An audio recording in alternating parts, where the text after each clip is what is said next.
વસ્ત્રાલ વિસ્તારમાં અસામાજિક તત્વો દ્વારા કરાયેલ આતંક મામલે મોટી કાર્યવાહી હાથ ધરવામાં આવી। વસ્ત્રાલમાં આરોપીઓના ગેરકાયદે મકાન તોડી પાડવાની કાર્યવાહી હાથ ધરવામાં આવી છે। આરોપી રાજવીરસિંહ બિહોલાનું મકાન તોડી પાડવા પોલીસ અને એએમસીની ટીમ પહોંચી છે। પોલીસને સાથે રાખીને ગેરકાયદે બાંધકામ તોડવા એએમસીની ટીમ પહોંચી છે। અમરાઈવાડ વિસ્તારમાં આવેલ દવજી દરજીની ચાલ ખાતે ટીમ પહોંચી છે। Police commissioner GS Malik, sector 2 zone 5 DCP, ACP સહિતના અધિકારીઓ ઘટનાસ્થળે પહોંચ્યા છે। જ્યારે આરોપીના પરિવારે પોલીસ સાથે અભદ્ર ભાષામાં વાત કરીને ઉગ્ર વિરોધ કર્યો છે।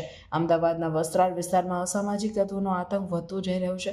ગુરુવારે રાત્રે અંગત અદાવતમાં અસામાજિક તત્વોએ લાકડી તલવાર સાથે આખા વિસ્તારને બાનમાં લીધા બાદ સ્થાનિકોમાં ફફડાટ ફેલાયો હતો। જોકે પોલીસે કાયદાનો દંડો ઉગામતા આરોપીઓને સકંજામાં લઈ લીધા હતા। પોલીસે એક સગીર સહિત 14 આરોપીઓની ધરપકડ કરી હતી, જે બાદ તમામને બરાબરના કાયદાનો પાઠ ભણાવ્યો હતો। ભય ફેલાવવાની કોશિશ કરી છે, એની અમે બહુ ગંભીર નોંધ લીધી છે અને પોલીસ ખૂબ જ કડક કાર્યવાહી એમાં કરી રહી છે। અને એ લોકોએ જે ગેરકાયદેસર જે અહીંયા જે બાંધકામ કર્યા છે એ કોર્પોરેશન એને ડિમોલિશ પણ કરી રહી છે અને આપણે પોલીસ બંદોબસ્ત આ અંગે આપેલા છે।